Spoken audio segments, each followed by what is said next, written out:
문제는 그래서 언제 오는데 그것이. 위기가 언제 오고 문제가 쌀 때야.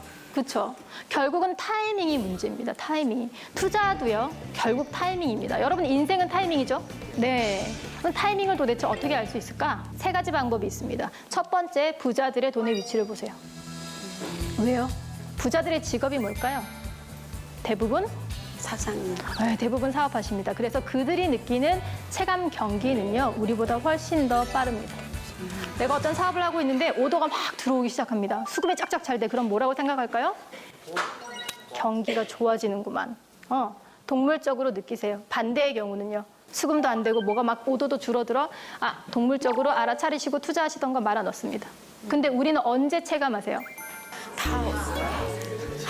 내 월급이 안 오를 때, 올해 인센티브가 안 나오면 경기가 안 좋은가 보다. 그래서 우리가 느끼는 체감 경기와 그분들이 느끼는 경기는 항상 이만큼씩 갭이 존재합니다. 그래서 우리는 항상 늦어요. 그래서 부자들의 돈의 위치를 보시면서 힌트를 얻으시는 거예요. 자, 부자들은 누가 있을까요? 빌 게이츠.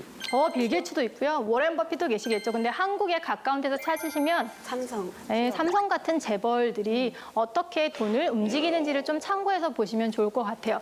삼성이 구조조정을 막 하고 몸집을 줄이고 안 되는 사업은 다 팔고 그리고 상징적인 건물도 갖다 팔았어. 그럼 우리는 뭐라고 힌트를 얻으면 좋을까요? 경기가 안 좋아질 것 같다. 라고 힌트를 얻으시면 되겠죠. 자, 그리고 이제 두 번째는요. 외국계 자금의 흐름을 보시는 거예요. 외국인들이 한국 주식을 얼마나 사고 파는지도 보셔야 돼요. 왜요? 도대체? 한국 주식이에요. 시가총액의 30에서 35%를 외국인들이 쥐고 있습니다. 그래서 그들이 사면 오르고요. 그들이 팔면 떨어져요. 당연히 보셔야죠. 외국인이 한국 주식을 막 내다 팔기 시작합니다. 그럼 우리가 경기가 어떻게 될 거다라고 예측하실 수 있을까요? 안 좋아지네. 나빠지겠네. 내다 팔면 나빠지겠네. 반대로 막 주식을 사 모으면요. 좋아지네요. 경기가 좋아지겠네. 이렇게 힌트를 얻으시는 거예요. 근데 사실 이것은 정확하게 맞아떨어지지 않을 수 있기 때문에 1번, 2번은 참고하시는 보조자료로 쓰시고요. 3번, GDP를 보시는 겁니다. 경기를 판단하실 수 있는 가장 객관적인 지표가 바로 GDP입니다. GDP가 뭐냐? 우리 민간이 쓰는 소비, 그다음에 기업이 하는 투자, 그리고 정부의 지출, 그리고 순수출 이렇게 네 가지 항목을 합한 것이 GDP예요. 지금 분위기가 굉장히 심각해졌어. 다크서클이 지금 여기까지 내려오셨네요. 고통스러우신가요? 그것이 GDP입니다. 결국은요. 민간의 소비는 가계 사이드죠. 기업의 투자는 기업의 사이드, 정부 지출은 정부 사이드, 그리고 순수출은 대외까지 보시는 거기 때문에 경제를 다 아울러서 보는 것이 GDP다. 물론 GDP가 지출 계정만 있는 것이 아니라 국민 계정도 있어요. 여기까지 들어가면 여러분들이 집단 멘붕이 오실 거기 때문에 일단 GDP는 그냥 그 나라 경제 상황을 다 볼 수 있는 거네 정도로 정리를 하시고요. GDP는 매년 발표됩니다. 일단 OECD, IMF, 기획재정부, 한국은행, KDI 이런 데서 민간경제연구원 홈페이지에서 다 발표가 됩니다. 하지만 여러분들이 꼭 거기 들어가가지고 홈페이지에서 다 읽으셔야 될까요? 안 읽으셔도 돼요. 어디에 다 나올까요? 뉴스에 다 나옵니다. 초록창에 검색하시면 다 나옵니다. GDP 증가율 혹은 경제 성장률이라고 표현하니까 그런 단어가 보이면 꼭 그 기사는 클릭해서 한번 읽어보시라는 거예요. 그래서 GDP 증가율 수치를 보고서 이거를 판단하실 수 있게끔 좀 기준을 만들어 드릴게요.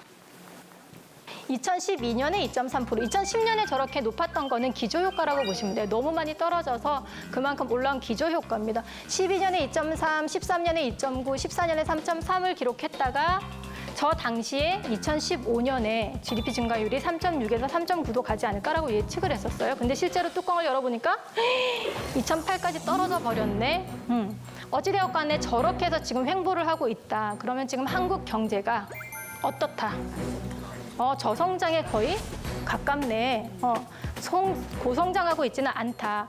자, 이렇게 해서 GDP를 보시면서 타이밍을 잡아내는 거야. 그래서 올해 보니까 2.7로 작년보다 오히려 더 안 좋네. 그러면 앞으로의 전망치는 2018년은 조금 상향 조정될 것 같아요. 그러면 지금이 어쩌면 저점일지도 모르겠다. 투자를 한번 해볼까? 이런 생각들을 하시면 된다라는 거죠. 그다음에는 그래서 뭐를 사야 되는데 뭐에 투자해야 되는데 투자 대상을 보셔야 되겠죠. 그 투자 대상은 뭐 어떤 것들이 있을까요? 우리가 잘 알고 있는 주식 혹은 채권 혹은 펀드. 부동산 혹은 파생상품, 금융상품 뭐 이런 것들이 있겠죠. 그래서 도대체 뭐에 투자해야 되냐가 두 번째 결정하셔야 될 것들이라는 거예요.